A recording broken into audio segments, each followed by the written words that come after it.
अस्सलाम वालेकुम दोस्तों, कैसे हैं आप। मैं हूं आपका मोहम्मद आज़म समीर और आपके लिए ऐसी वीडियोस लेके आता हूं कि जिनको देखने के बाद आपको वीज़ा से रिलेटेड, ट्रैवलिंग के रिलेटेड तमाम मुश्किलात जो हैं वो आसान लगने लगती हैं और आप ख़ुद से अप्लाई करते हैं। और ये मेरा डिस्क्लेमर भी है कि आप सारे लोग किसी भी वीज़ा के लिए अप्लाई करें, किसी भी कंट्री के लिए अप्लाई करें तो ख़ुद से अप्लाई करें, आपको किसी एजेंट की ज़रूरत ना पड़े।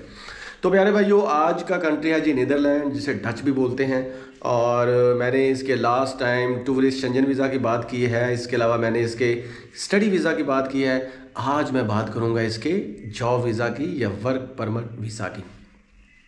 तो इससे पहले कि मैं वीडियो का बाकायदा आगाज़ करूं, दो बातें हैं। पहली बात तो ये कि यहाँ पे जॉब्स कौन कौन सी होनी चाहिए और जॉब्स तलाश करने के बाद आपको क्या करना चाहिए, ये दो स्टेप बहुत इंपॉर्टेंट है। आईटी स्पेशलिस्ट हो आप और जॉब भी जानते हो, वेटर्स की जॉब आपके पास हो और आपने वो एक्सपीरियंस लिया हो, आईटी एक्सपर्ट हो, आप आर्टिफिशियल इंटेलिजेंस को जानते हो, बिज़नेस में आपका कुछ होल्ड हो और आपको कोर्सेज आपने किए हो और आपकी एक्सपर्टी हो मशीन लर्निंग में। और अगर आप बायो साइंसेस में हैं या अगर आप इकोनॉमिस्ट हैं तो फिर भी आप यहाँ पे जॉब कर सकते हैं। अगर आपको जॉब मिल गई है, आपने जॉब सिक्योर कर ली है, तो सबसे पहले आप अपनी जो एक्सपर्टी है उसको उसकी डॉक्यूमेंटेशन करें, अच्छे कागजात प्रिपेयर करें और फिर अप्लाई करें। तो पहली बात तो ये है कि जब आप यहाँ पे अप्लाई करते हैं, आपकी सीवी यूरोपियन स्टाइल की होती है, आपने कवर लेटर बनाया होता है, आप एम्प्लॉयर्स को ऑनलाइन ही उनके साथ बातचीत करते हैं और आप अपनी सीवी उनको देते हैं और उनको बताते हैं कि भाई मेरी इस चीज़ में एक्सपर्टी है, मैंने ये काम किया हुआ है। और अगर आपका एम्प्लॉयर मान जाता है, अगर आपका एम्प्लॉयर आपको जॉब देने वाला अगर कॉन्सेंट देता है, अपनी मर्ज़ी देता है कि भाई जी हाँ आप यहाँ पे आ सकते हैं, so then you can apply for this visa. अगर वो अपनी कॉन्सेंट नहीं देता, अगर वो अपनी मर्ज़ी ज़ाहिर नहीं करता, अगर वो आपको नहीं बुलाता, सो आपका वहाँ पे अप्लाई करना, जाना, अपॉइंटमेंट लेना है, that's a wastage of time. तो सबसे पहले तो आपके पास जॉब ऑफ़र लेटर होना चाहिए रिक्वायर्ड डॉक्यूमेंट्स में। अगर आपके पास जॉब ऑफ़र लेटर है ही नहीं तो फिर आप कभी भी अप्लाई ना करें।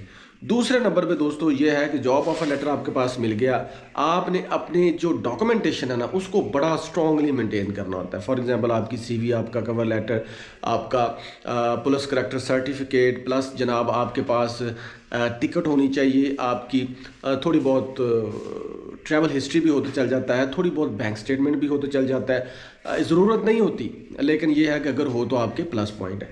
अगर आपकी ट्रैवल हिस्ट्री है स्पेसिफिकली फॉर यूरोप तो मेरा ख्याल है आपके लिए आसानी हो जाती है। और अगर आपने पहले ही नीदरलैंड का विज़िट किया हुआ है तो फिर तो आपके चांसेस पक्के हैं। इसके साथ साथ जनाब अगर आपके साथ एकेडेमिया के डॉक्यूमेंट्स हैं तो उनकी डॉक्यूमेंटेशन कंप्लीट होनी चाहिए, उनकी वेरिफिकेशन कंप्लीट होनी चाहिए, मोफा से, आईसीबीसी से और एचईसी से वो वेरीफाइड हो, अटेस्टेड हो। इसके साथ साथ जनाब आपका जो पुलिस करैक्टर सर्टिफिकेट है वो भी अटेस्टेड होना चाहिए, वेरीफाई होना चाहिए। प्लस ये है कि आपने जो जो काम किया है, जो जो आपके पास एक्सपीरियंस है, उसके आपके लेटर्स भी होने चाहिए, वो प्रॉपरली और इन लाइन डॉक्यूमेंटेशन में वो सारे रिकॉर्ड होने चाहिए। और अगर आपने कहीं पे पहले बिजनेस किया है तो उसकी डिटेल भी आपके पास मौजूद होनी चाहिए। ये तो है जी चिदा चिदा से डॉक्यूमेंटेशन।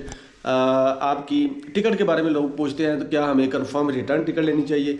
अगर आप शॉर्ट टर्म के लिए जा रहे हैं तो डेफिनेटली आपके पास रिटर्न टिकट होनी चाहिए, और अगर आप लॉन्ग टर्म के लिए जा रहे हैं मोर देन 90 डेज तो फिर आप वन साइड की टिकट ले लें तो बेहतर है।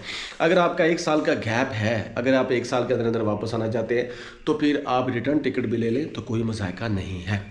प्रोसेस यही है कि जनाब आपने वीएफएस ग्लोबल से लेनी है जी अपॉइंटमेंट। जब आपको अपॉइंटमेंट मिल जाती है तो आपने तमाम डॉक्यूमेंट्स को लेके जाना होता है। अपॉइंटमेंट के सिलसिले में भी आपने वहाँ पे जो फॉर्म फिल करना है उसको अच्छे तरीके से फिल करना होता है। आपने अपना पासपोर्ट नंबर, आपके नाम के जो स्पेलिंग्स हैं, प्लस जनाब आप वहाँ पे किस मकसद के लिए जा रहे हैं, क्यों जा रहे हैं, कौन कौन बंदा है जिसने आपको बुलाया, उसकी पूरी डिटेल आपने वहाँ पर पुट करनी होती है। जब आपको ईमेल आती है उसका भी आपने प्रिंट लेना होता है। प्रिंट लेने के बाद जनाब आपने पहुंच जाना होता है जी वीएफएस ग्लोबल के ऑफिस में। तो वहाँ पे जाके आपने तमाम डॉक्यूमेंट्स को सबमिट करना होता है और साथ में आपने फ़ीस भी देनी होती है। यूरोस में फ़ीस होती है तो जमा तफरीक करके आप ये समझ लें कि 80 यूरो से लेकर 150 यूरो तक आपकी फ़ीस होगी। हो सकता है इससे ज़्यादा लग जाए। अच्छा जी, तो आप 200 यूरो तक आपके पास लमसम फ़ीस होनी चाहिए। बाकी अगर आपसे ज़्यादा ले जाए तो कोई मजायका नहीं है, आपसे वो छीन नहीं लेते। अच्छा जी, अब आपने जब फ़ीस पे कर दी, आपके सारे डॉक्यूमेंट्स वहाँ पे सबमिट हो गए, उसके बाद जनाब 15 दिन मिनिमम टाइम होता है और 30 डेज़ मैक्सिमम टाइम होता है। यानी कि 15 दिन से लेकर 30 दिन के अंदर अंदर आपको इसका वीज़ा अवार्ड हो जाता है। जब आपको इसका वीज़ा अवार्ड हो जाए तो वहाँ पे जाके दोबारा आपने वहाँ पे रजिस्ट्रेशन करवानी होती है वहाँ की लोकल गवर्नमेंट को, और उसके बाद वहाँ पे आपने काम स्टार्ट करना होता है।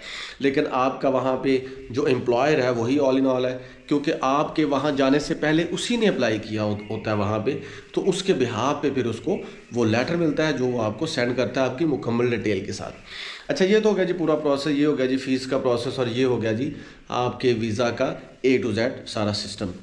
अब एक चीज़ बहुत इंपॉर्टेंट है, वो ये है दोस्तों कि कोई भी कंट्री हो ना, आप उसके मतलब इन्फॉर्मेशन तो लें, लेकिन इसका जो जॉब्स के पोर्टल होते हैं ना वहाँ पे खुद अप्लाई किया करें। हो सकता है समटाइम आपका जो एम्प्लॉयर होता है वही सारा कुछ आपके लिए कर दे, वही सारा अप्लाई कर दे।